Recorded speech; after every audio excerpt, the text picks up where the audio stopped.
Saudara, sayang sekali meski tadi saya sudah sempat menyatakan bahwa Bung Boyamin Saiman, Koordinator Masyarakat Anti Korupsi akan bergabung dengan perbincangan malam hari ini, tapi tampaknya satu dan lain hal batal begitu. Jadi akan saya lanjutkan obrolan dengan Bung Hinca Panjaitan dan juga Bung Doni Gahral. Bung Hinca, ini kalau dilihat dulu kan sekitar 500-an miliar yang kemudian diambil oleh Joko Chandra atas kasus Cesi Bank Bali ini. Kira-kira Anda optimistis nggak ini kemudian bisa balik ke kas negara? Kalau lihat banyaknya aset dan hartanya Joko Chandra bukan sesuatu yang sulit. Karena memang tinggal orangnya sudah ada, kemudian tinggal mengambil yang mana dia mau. Karena aset beliau ini banyak sekali. Yang Anda tahu? Ya, misalnya yang dari hasil yang kami ketahui di Papua Nugini saja dia punya investasi sampai 18 triliun rupiah. Di sini udah banyak sekali ya kegiatan bisnisnya. Jadi angka segitu saya kira untuk sekelas kakap Joko Chandra bukan sesuatu yang sulit. Dan saya kira dia akan eksekusi itu. Jadi saya optimis itu bisa. Dan saya kira kalau ini gagal lagi ya kita harus pertanyakan kejaksaan.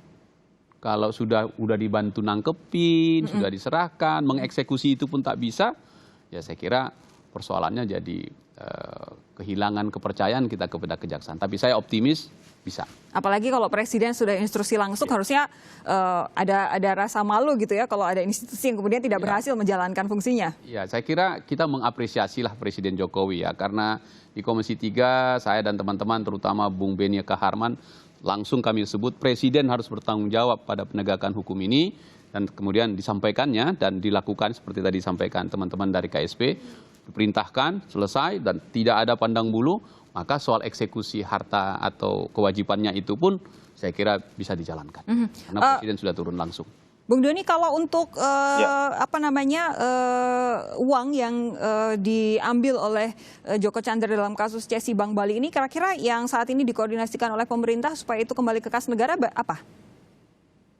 Ya, saya kira kita bisa berkaca pada pengalaman KPK. KPK beberapa hari yang lalu berhasil mengembalikan 200.000 US dollar ya bekerjasama dengan Komisi Pemberantasan Korupsi Singapura. Ya. Nah, jadi artinya dimungkinkan itu. Dan Indonesia juga anggota dari United Nations Convention Against Corruption dan terlibat aktif di situ, di mana ada kerjasama bilateral, multilateral ya untuk memerangi korupsi secara global. Artinya ada kerjasama untuk memulangkan aset-aset atau aset recovery dari hasil korupsi yang dilakukan di wilayah hukum Indonesia.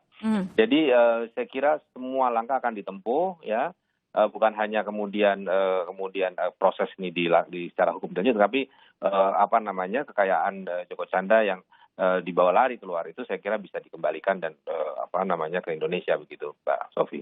Bung Doni, sejak semalam yang kami dengar berbicara ke publik adalah Pak Mahfud MD, Menko Polhukam. Ini memang Pak Mahfud memang benar bilang bahwa instruksi presiden memang melalui Pak Mahfud. Tapi saya ingin siapa tahu Bung Doni sempat berbincang dengan presiden, tahu apa yang ada di benak presiden. Apa respons presiden soal seluruh proses penangkapan Joko Chandra ini? Ya, saya kira respon presiden ya mengapresiasi kepolisian, dan yang kedua saya kira pemerintah untuk mengusut tuntasnya siapapun yang terlibat, apapun posisinya, apapun institusinya, dan yang paling penting adalah aset recovery. Ya. Jadi aset yang dibawa lari itu bisa dikembalikan ke negara Republik Indonesia. Oke, karena kita sedang butuh banget ya. Ya, setuju. Ya, betul. Oke, saya setuju. Terakhir, Bung Hinca, ini kalau ada satu hal lagi yang sangat menarik dari kasus ini adalah Anita Kolopaking, pengacara dari Joko Chandra. Ini Anita kalau boleh saya simpulkan, tidak hanya berperan sebagai pengacara, tapi sudah jadi maklar kasus, sudah jadi mafia hukum, dia bisa mengatur semuanya untuk Joko Chandra. Kira-kira apa yang kemudian akan jadi sorotan Komisi 3 atas praktik-praktik seperti ini? Saya tahu ini bukan praktik lazim, ini bukan praktik yang dilakukan oleh seorang pengacara, tapi toh terjadi. Apa yang akan jadi sorotan anggota DPR? Saya memberi sorotan dan garis bawah itu dari beliau ini pintu masuk suap dan gratifikasinya.